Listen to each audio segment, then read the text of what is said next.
I am excited to be with you all today because we're going to talk about a topic that is near and dear to a lot of folks' hearts, and it's goal getting and energy management. Okay, and it was interesting because when Nick and I first talked about this topic, she mentioned it to me. We were talking about time management, and I said to myself, we have to expand this conversation. Okay, and so what I did was I made a resource document for you all. And after this presentation, Nick can send that out. It's a resource document that really covers all kinds of unique things that you can do with your Google Calendar and your to-do list and how to set boundaries for yourself and all of these things. That's not going to be this presentation because honestly, I didn't feel like that was the best use of my time. There are a lot of people who have spent numerous amounts of time putting that kind of information on YouTube and in articles, and I think you should have at it. The area that I want to focus on today really is around energy, because the reality is we don't manage time. We manage energy. We're managing ourselves. And so sometimes we get that a little bit confused, and there's some challenges associated with that. So for those who don't know me, again, my name is Michael Tucker. I primarily work with Fortune 500 types as well as government leaders. I do a lot of work coaching, leading them, and really just supporting them and moving in the direction that they want to go. I'm also a coaching instructor, so I train and develop coaches. And then I'm just a cool human, I like to think. And that's really the conversation. That's the place I want to have this conversation from. You guys are all cool humans. I'm a cool human. I like to travel and do things with my wife and with my friends. And I know several of you here, 3 of you right here, which is really wonderful. So we're just going to talk as friends, and we're going to talk about time. So here's the thing.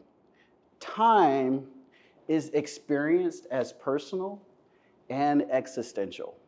And what do I mean by this? Time is experienced as personal in the sense that you experience time in your body biologically, right? So for example, I was trying to put all this stuff together in like a week's notice. And so I was feeling that in my body, right? I was feeling that through as a result of my, just the chemicals in our body when we're moving fast or when we're moving slow. We experience time in different ways. And then we also experience it from in an existential way, in the sense that, hey, there's this thing that's always been here, was here before us, is going to be here after us, and we're living and moving and operating inside of it.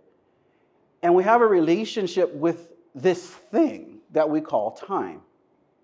Okay, and I think it's important to bring this up because this goes back to my point, which is the management of time appears possible, but it's not exactly. We're actually managing ourselves.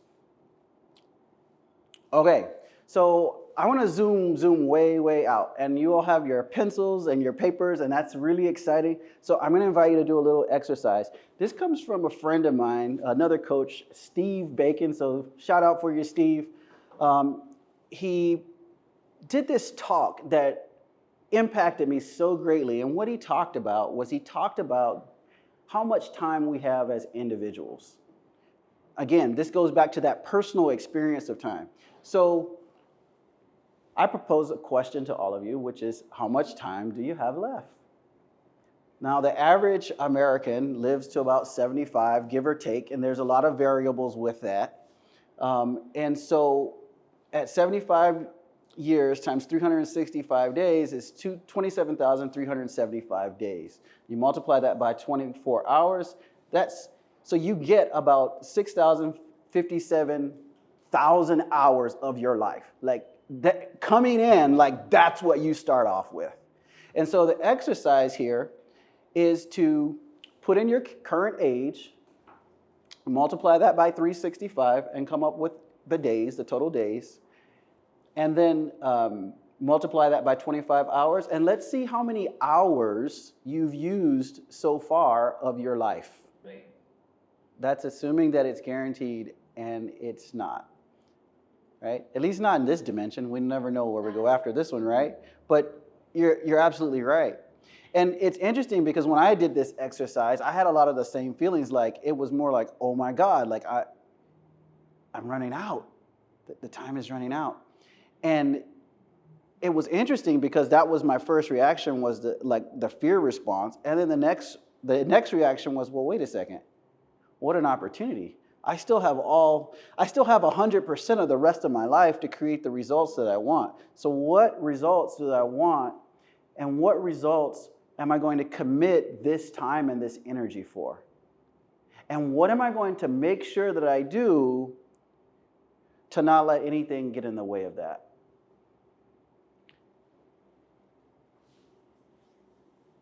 What's coming up for folks? All right. I had to write this down. I still have 100% of the rest of my life to do what I want. At any time. Yeah, I love that. And there's days when like I can do more in an hour sometimes than I do in an entire day. So it is like when I'm looking at it, I'm like, actually that's 300,000 hours. I can do a lot of things with that. Like that's good. Like, You can do a lot of things with that. Yeah. And I have done a lot with the 300,000 hours that I've already used, so not that bad. Yeah, you have. Agreed. Yeah. I'm like 600 hours worth of things. Yeah. Totally. And I love how you're talking about this, right? Because there are some people in our world, it's like, man, this person has lived 50 years, in maybe 20 years because of what they're up to and what they're committed to and the level of focus and dedication that they have for whatever path they're on. And then there are others, you're like, man, this guy's lived like 100 years and it's like he only lived one day. Right? So this is really all about us experiencing time personally, right? Because when you think about these numbers, you're feeling something, you're thinking something, right? And so here's the thing though. Let me ask you, what do you think gets in the way of us really owning the moment? What stops us from making every moment count?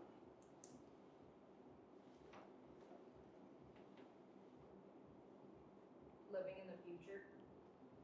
Okay, living in the future.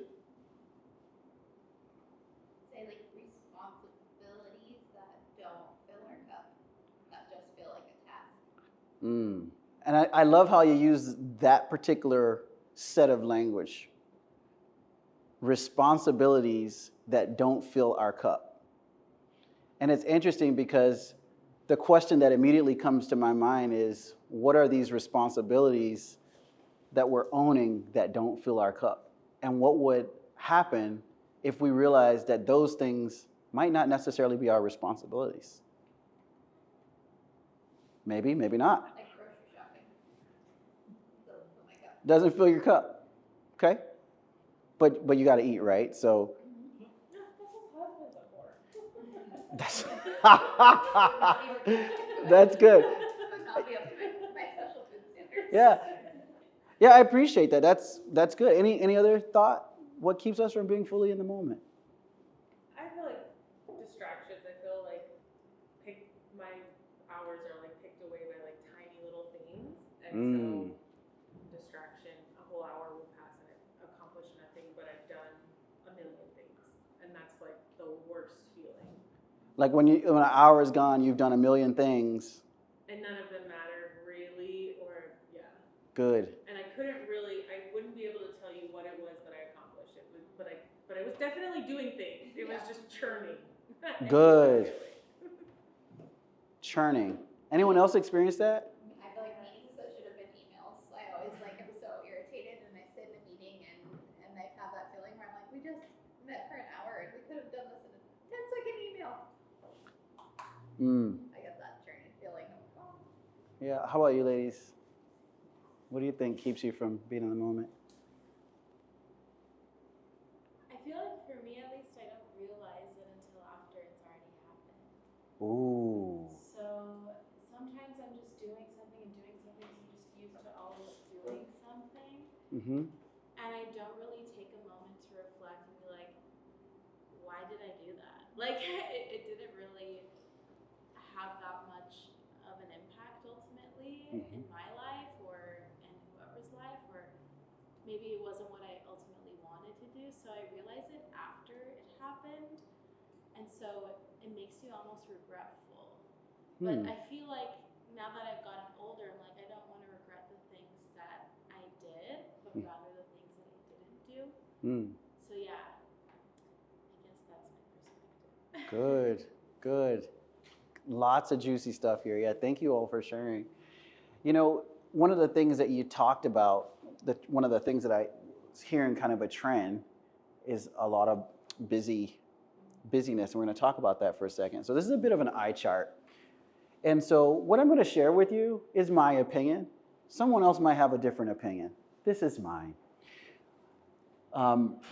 What I believe and what I've seen, and this is why I believe it, in working with so many different folks, is the thing that eats away at our time the most is what I called low vibration or reactive behaviors. We are reacting to life. And so on the right here, you'll see a diagram. This was created by David Hawkins. And I don't know if any of you know his work, The Eye of the Eye, Power versus Force. He's since passed on. I really loved one of his books called Letting Go. It's a really great. And so what he talks about is he talks about these levels of consciousness, if you will. And he talks about how what we're experiencing in life is based on where we are consciously or subconsciously in life, how we're experiencing life. And so I'm going to give you an example about this in 1 second. And then on the other hand, is I just have some behaviors that may be associated with this graphic here of these different types of emotional states. So at the very bottom, you have shame, right? And of course, when you're dealing with these emotional states, a lot of times when people can go into a state of shame that's so great that they literally end their lives, right? They just, the will to live is just not there, right? And then on the other hand, you have this peace and joy and enlightenment and all of this expansion, right? So up top you have expansion and in the bottom you have contraction. So the whole idea of being depressed, what is depressed? Like contraction of how you're seeing yourself, contraction of how you're seeing the world, right? Now, here's the thing. What happens is we don't always know this, and I love how you put this. We don't always know that we might be experiencing one of these emotional states, but the way that we can know for sure what we're experiencing is just by looking at our life. What is showing up in my life? And so I can tell you for certain, and I don't have busyness on here, and I noticed that after I put this slide together, if I am woo busy and I'm doing all the things, what I know for certain is that there's an opportunity for me to just check in and see where I am emotionally. Because oftentimes that busyness is allowing me to avoid being present to something else that's there that if addressed would free my energy up, would allow me to move back into a state of focus. And so I want to give you an example about this. So back in 2014, my mom passed, and I was in a great state of grief. And it was difficult. It was really difficult. And it's interesting because what I noticed was that because I was carrying this grief around with me, and I don't know if any of you have ever dealt with grief, consciously dealt with it, because a lot of us are walking around it with it and dealing with it unconsciously. But if you ever notice, there's like this heaviness about it. And it's like, man, I couldn't get happy. I couldn't find my joy, my energy. I was always wanting to take a nap, and I couldn't understand it. Well, what was the behavior? What was the reactive behavior associated with that? It was not setting boundaries. I let all kinds of people in my life who had no business in my life, and then I looked around and I looked at my life and I'm like, my God, how did it get like this? How did it get like this? And it wasn't until after I started to do that grief work, which was some of the hardest work I've ever done, because I realized that what I was grieving wasn't just my mother. I was also grieving 3 miscarriages and on and on and on, and all of these things in our life, in my life. And by addressing those and making peace with all of those aspects, my energy started to return. My focus started to return. So I think there is this belief that if we do all of these things, if we chase the time management, if we manage the Google Calendar, somehow we'll have a greater experience of time. But if time is a function of a personal experience, then how we navigate our inner beingness shifts that relationship with that time. And it also, what I noticed, I was calm, I was able to focus a little bit more. So this is one side of the coin. And I'm just curious, is anything coming up for anyone as you see this? Anyone's like, oh, this is baloney or whatever. For me, I mentioned it earlier in the meeting that I can be a pretty responsive person. I can be really a great communicator, but as soon as I miss out on sleep or I don't process like family drama and I come to work without working through it, my ability to communicate well, my ability to not take things personally majorly decreases with those 2 things. So I think for me, not getting rest, I go to guilt and I go to shame and I go to fear really fast.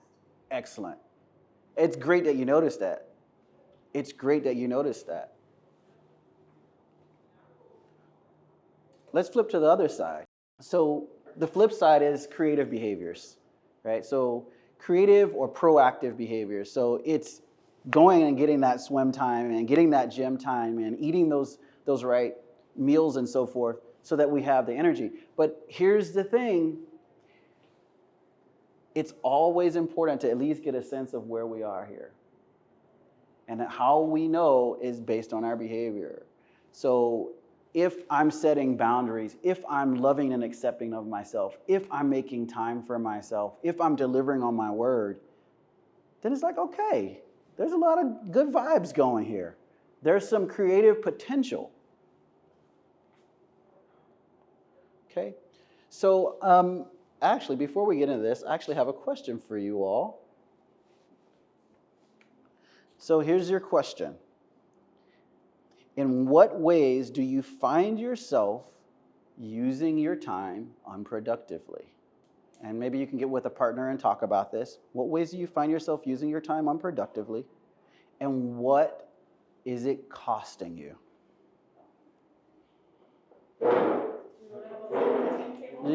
Yeah. All right.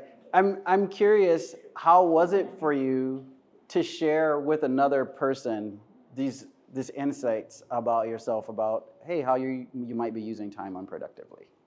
What was it like for you? It's easy for me. I love to share all my downfalls. I'm like a weirdly way too open book. Me too. Okay.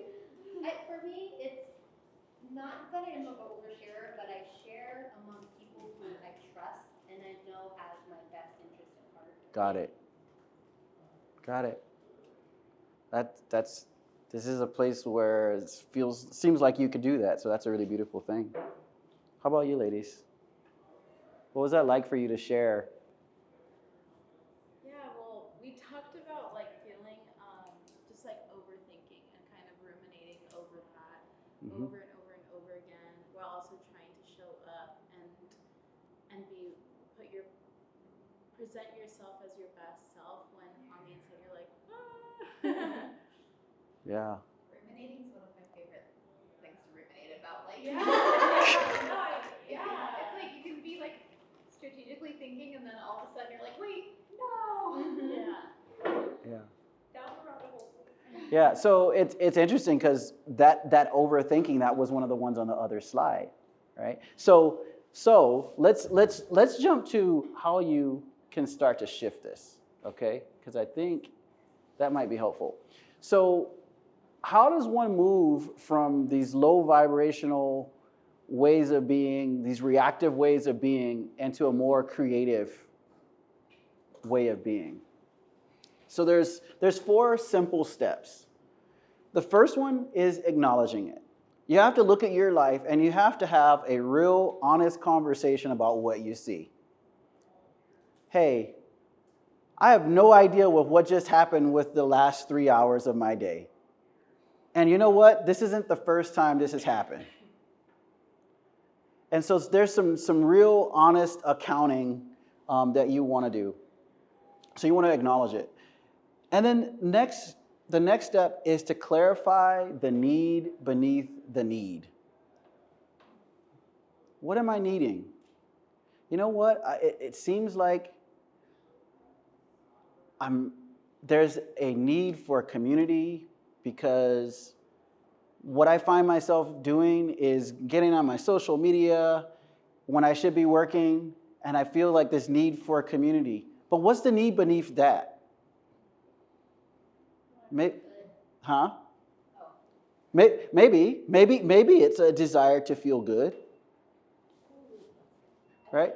Social media was my thing, so I feel like the need, it's for like community and like a dopamine kick, and that comes from, for me, not getting dopamine. So like I'm very oldest child childhood trauma, so I'm like, if I have something assigned, I get it done. So I'll just like grind to the ground to do what looks like success, and then I won't, kind of like what Ferry's saying, I'll skip pickleball, I'll skip on the self-care, and then before I know it, I've got 2 weeks without any like dopamine kick. And so I'll just scroll for a quick little hit of fun. Yeah, so you just hit on the need beneath the need in this particular scenario, which was self-care, right? So you want to acknowledge that this is happening. You want to clarify the need beneath the need, and you want to commit to work on moving back in alignment with your wholeness, getting those needs met, asking for support, which is the 4th step. So it's identifying the support that you need and locking that in. So for me, when I have a need for self-care, which usually involves some kind of movement, my wife is usually there to pull me out of the bed and like say, hey, let's go. Or pull me off the computer and say, hey, let's go. But each one of us has the possibility of creating our own support system. And you have to empower that individual or that system to actually support you. Okay?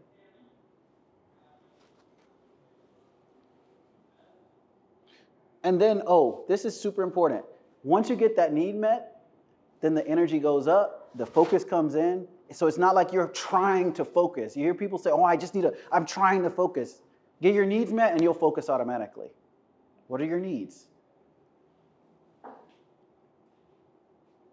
And so this is a little bit of the way that I see this. And this is really the work that I'm doing with folks on a very consistent basis, is supporting them and moving back into a state of wholeness if they're misaligned in some way, mentally, physically, spiritually. And that starts, again, that energy starts to surface, the focus starts to come. Then they get creative. It's like, oh my gosh, now I've got some energy, I've got some focus. I'm not trying to manage my calendar. It just kind of occurs because that's just what is there for me to occur, because I'm in my right mind and in my right way of being, this creative way of being, and that's natural for all of us. And so they may gain and start to explore creativity around how they see themselves, creativity around their efforts, the work that they're doing, creativity in their relationships, and then that leads to contribution. And these are arrows, but I feel like it should really be a cycle, because every time you go around this cycle, that energy just ramps up, that focus just gets tighter and tighter until you veer off course again, and then you just bring yourself back.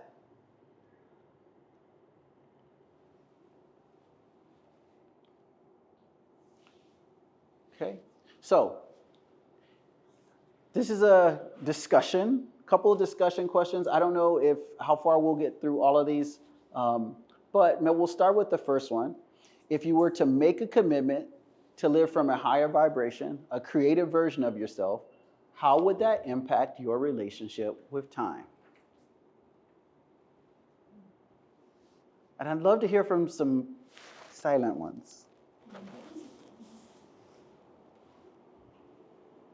think it would have a higher value, just like higher intentionality, like similar to when we did the calculation, you sort of think like, oh my gosh, it's not an infinite thing. And so then especially when you're narrowing it on like, it's not infinite and there's a very specific focus of how you want to use it that will bring the high, like achieve your goals of living in that high vibration, then it just creates a lot more clarity.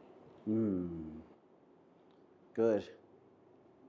That's so rich. And it's interesting because really what I'm hearing you talking about is really being clear about what you're up to in this lifetime, which is a whole other conversation. And I got some resources in the resource document to support you with that, if that's a thing, to include a conversation with me at no cost, right? So it's important to think about what we're up to in this life. It's important to think about our values and the contribution that we want to make so that we're making sure that our actions are in alignment with those. And it's so interesting. I watch people on a daily basis go from acting outside of alignment with their values to moving in alignment with their values. And it's almost like I'm talking to a completely different human. They look younger, they're more radiant, they have more energy. It is amazing. It's like, oh my God, like, did you just get younger?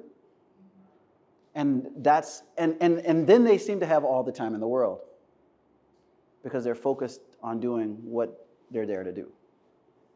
Any other thoughts on this question? I guess I'm kind of struggling because I'm a little time agnostic. Yeah. I'm kind of like, all right, the time I have is the time I have. Maybe it's because I'm very aware of that life is short, but I also, one of my personal values as an individual is efficiency. So like, I want to get shit done and get it done because I know time is short, but I'm very agnostic about this concept of time. And so I'm kind of like, what if I have 100,000 hours left or 1,000,000 hours left? I don't know. Like, it's for me, I'm like, whatever. So, I don't know. I can appreciate you saying that, being time agnostic. And it's interesting because you carry a different perspective around time. And so that would be worth just exploring more deeply about, like, what is that? And I love this idea of time agnostic. Like, when you say time agnostic, like, how do you mean it when you say it? I mean, like, I'm not sitting here going, oh my gosh, I only have this many years left to do something, to make something of my life. I'm kind of like, well, I hope I make it in the time that is given to me. So if it takes me a year or 10 years, it's going to take as long as it's going to take. So I don't have like this impending doom or pressure to like make like long-term commitments. I mean, I have like tasks and things that need to get done like in the moment, and there is a little bit of stress in that, but it's going to get done when it's going to get done. And I don't know if it's because I've had like very major medical issues happen where I'm kind of like, life is short, so you know, I'm just gonna do what I can with the time I have. So I'm not like putting my foot to the gas on anything. So. Yeah, it sounds like you have a really strong perspective, and having a life experience like it sounds like you had that was really impactful for you creates a different perspective. Yeah, and it all. And it also sounds like there is some ease in your relationship with time in some areas, and there's also some anxiety in your relationship with time in other areas. Yeah. I have a really interesting question. Yeah. When you're working among a team, one person's perspective at a time is like, I'm doing the best I can, I'll get it done when I get it done. You're operating with someone who is more kind of We need it done. Right, yeah, and it might not be attached to a deadline, but it is a perspective on timing. How do you ensure that both individuals feel cared for That's such a good question. Oh, such a good question. Because again, you're going back to needs, Yes. right? So we should have a whole conversation just around, and you guys ever hear of nonviolent communication? Yeah. It's, Our new favorite one. yeah. It's one of my favorite tools because it's a model that allows one to be able to have those kinds of conversations. So when that individual who may have a relationship with time that's a little bit more easygoing, they have some needs. And then this other person that, hey, look, I've got some deadlines, I got something, right? They have some needs. Having that conversation about those needs in a way that's honoring of both individuals, that's how I would address that. So both folks get their needs met. Any other thoughts before we go to the next question? Let's take a look at time, see how we're doing. Oh, I am.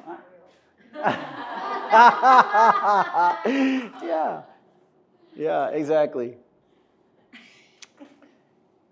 It's again, it's personal and it's existential, right? So it's this, like, what do I even do with this thing? Okay. Let's see here. All right, we're going to skip to another exercise, and this is a writing exercise. You get a chance to write.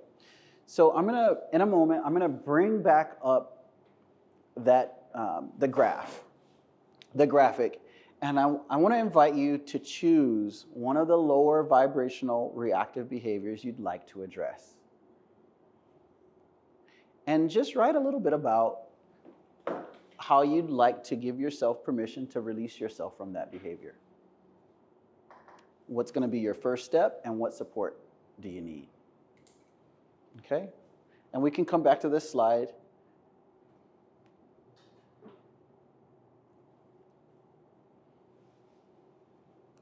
So these are the different behaviors on the I guess this is the left here. Just choose one. Just choose one.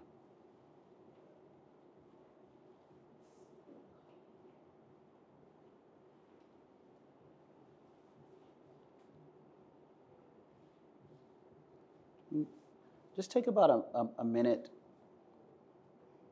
and we'll just is everyone chosen their behavior? Okay, all right, let me move. Choose your behavior. All right, I'm gonna go back to this slide so you all have the questions.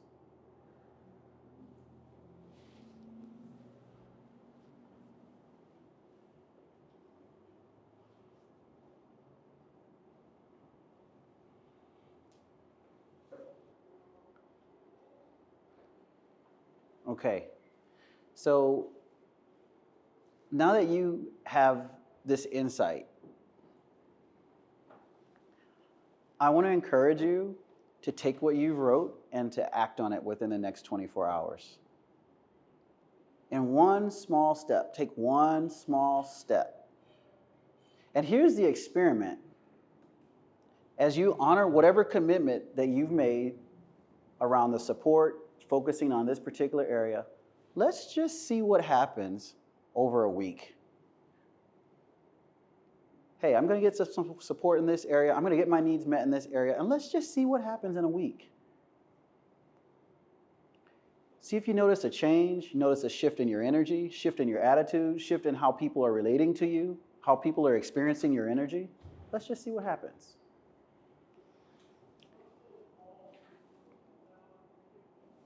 Okay. So just to wrap up, time is our most valuable asset. It really is the only thing that we truly have and don't have at the same time. We can't manage it. We're managing our life force. We're managing our energy. And the reactive use of time, it's just a symptom.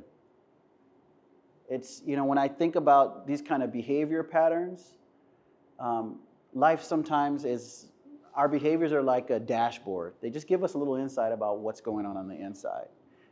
And a lot of times it really is a call for self-care. It's a call to get your needs met. And then you can make a commitment to live a high vibrational life. You can make a commitment to live an intentional, creative life. This is your choice. And that ultimately impacts how you use your time. You are not a victim of time. Okay? That's all I got for you all.